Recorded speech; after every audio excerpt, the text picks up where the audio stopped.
Ngayon, isang nakababahalang balita ang kumakalat sa international health community.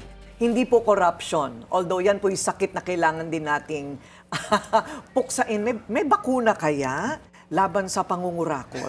Dapat meron, ano? Ito po, 3 ang naiulat na nasawi, namatay dahil sa tinatawag na hantavirus. Ilan pa sa kanila ang kumpirmado o pinaghihinalaang may kaso rin ng hantavirus. Hindi pa nga tayo masyadong nakakaalam ng impormasyon tungkol sa pagkalat ng Nipah virus. Virus na dumidiretso daw sa utak at tinutunaw yung utak mo. Nangyari po itong hantavirus sa isang luxury cruise ship na may na ang pangalan ng MV Hondius, carrying mostly British, American, and Spanish passengers. Pero ayon sa WHO, nananatiling mababa ang panganib nito sa publiko. Ang tanong, gaano ba talaga tayo ka-secure, ligtas, at dapat ba tayong mag-alala? Okay.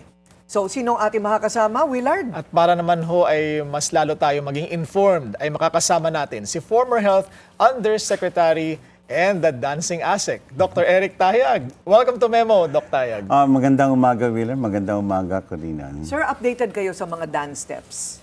Oo, kasi sa Laguna, sapagkat ako ang Provincial Health Team Leader noon, tuwing Lunes, flag ceremony, bukod sa nagbibigay tayo ng balita sa kalusugan, susundan yon ng Zumba moves. Ay, wow! Very healthy. Hawak mo ang beat. Naisayaw ko na Naisayaw yan. na. Hawak mo Lalo na, ang beat. Updated si Sir. Pinagawa sa akin kahapon yan. Marunong na rin ako niyan. Okay. So, ano po ang hantavirus? ang hantavirus ay isang virus na nakukuha sa daga. Bahay nila yung daga. Kaya yung daga, hindi naman nagkakasakit dahil sa virus na yan.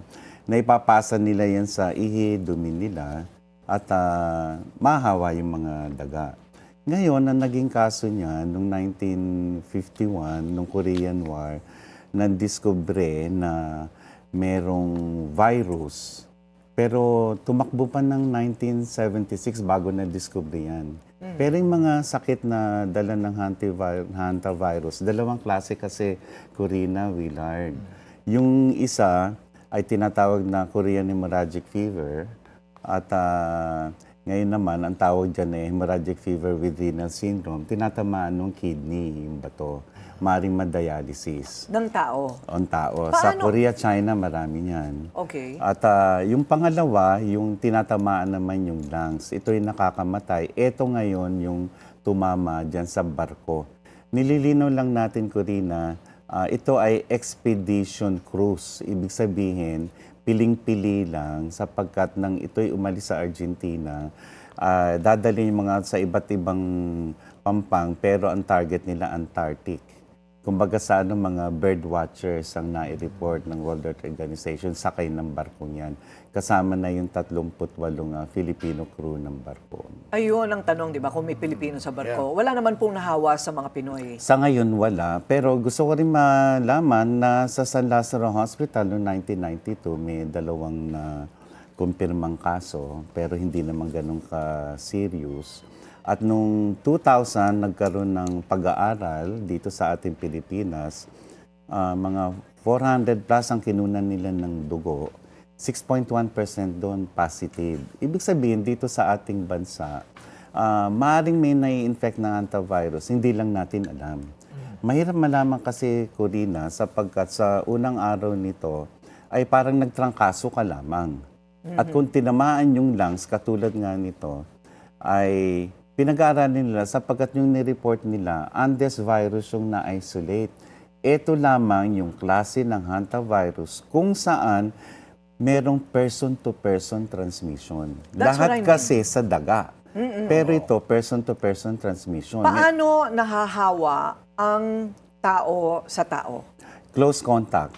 Meaning? Sa isang, ibig sabihin, may nai-report noong 2018 sa Ipuyen, sa Argentina rin yan, kung saan nagulat sila, 30 minutes lang, magkakasama sa kwarto, punong-puno ng tao, casual contact lang, super spreader, ang dami nang nahawa.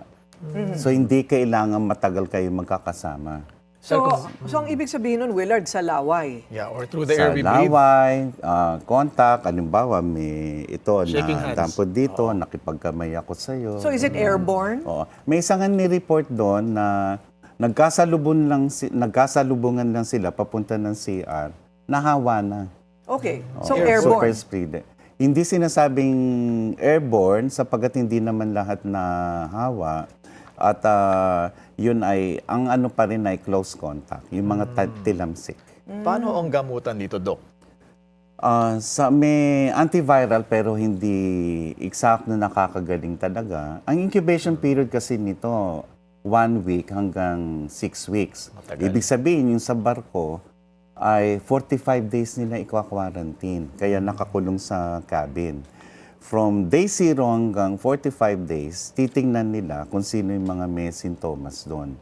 At magko-contact tracing sila. Ito ngayon ang madugo ko, Rina, Willard. Kasi may mga pasahero na bumaba na at hindi tumuloy sa pagbiyahe po nila. At yung iba, in-email na at nalaman na mayroon nang nagkasakit. At dahil sumakay na eroplano, kino-contact tracing nila ngayon lahat ng nakasabay doon sa eroplano. Okay. So, challenge na naman Challenge yung yan. pagbabantay ng Oo, borders. Yan ang latest. Sapagkat maaring may mahawa. So, sasabihin lahat ng pasaherong yun na 45 days mong oobserbahan kung magkakaroon ka ng sintomas. Okay. So, which is more deadly? Hanta or Nipah virus? Kalahati kasi maaring mamatay sa hantavirus kung pulmonary syndrome. Pero mga 5% lang dun sa renal syndrome na kung saan ang tinatamaan yung kidney. Okay. Sa Nipah, up to 30%. So mas matindi yung hantavirus. Mas matindi yung hanta. Bakit po? Dahil po, pag tinamaan yung ating baga, hindi ba ang kailangan gawin ay gamutin yung baga? Tama yan, malulunod ka, kaya nga ini-evacuate nila kagad, tutubuhin ka. Pero yung iba, hindi kinakaya sa artificial ventilation lang, kinoconnect sa artificial heart lung machine. Kasi kukunin yung dugo mo, alisin yung carbon dioxide, papalitan ng oxygen, ibabalik ngayon sa katawan mo. Okay, so Meron tayo niyan dito sa ating bansa. Kung sakasakaling mangangailangan, wag naman sana. okay, pero meron sa bawat ospital? Sa Lung Center at National Kidney Transplant Institute at sa malalaking pribadong ospital.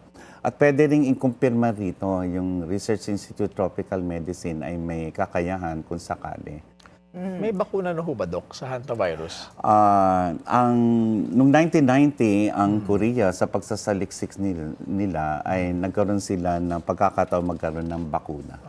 Pero ito ay sinasabi nila na pwedeng effective doon sa nagkakaroon ng renal syndrome, pero pwede rin naman maging protection laban sa pulmonary. Kaya lang, ito ay ginagamit lamang sa Korea.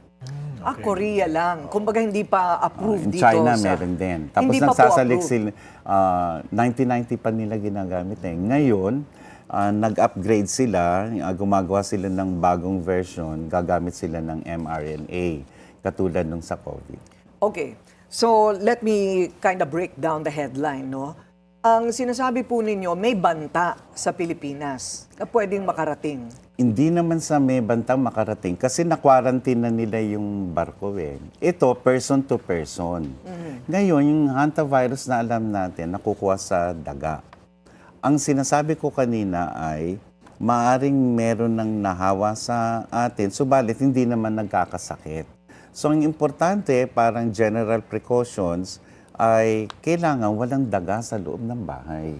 So, huwag kayong maglalagay doon halimbawa ng pagkain, hindi nyo natakpa kasi gagapangan yun ng Pero daga. sir, parati Mga po basura. tayong parati po tayong binabaha. At lahat ng tao nagsiswimming sa baha. Ang alam lang natin na delikado doon ay yung ihi ng daga na Leptospirosis ang sa atin. Right. Leptospirosis. So, can't you get hantavirus from that? The same thing? Yes, you can. Oh. Pero kung hindi ka ini-examine doon, malamang sa hindi, leptospirosis. Ang Ayun. paggagamot na gamit. Kaya nga ngayon, importanteng ang mga doktor kung magsuspecha po sila ganito yung sintomas, tapos nalaman nila maraming halimbawa ron sa lugar at maring examine nila kung sila'y nagsususpecha na baka ito ay hantavirus. Sa ngayon, ang World Health Organization nagsabi na low risk sa maraming bansa ang hantavirus. Maraming salamat, Dr. Tayag. Ang dami pa naming tanong, pero baka maimbitahan po namin kayo ulit. Thank you so much. Maraming salamat.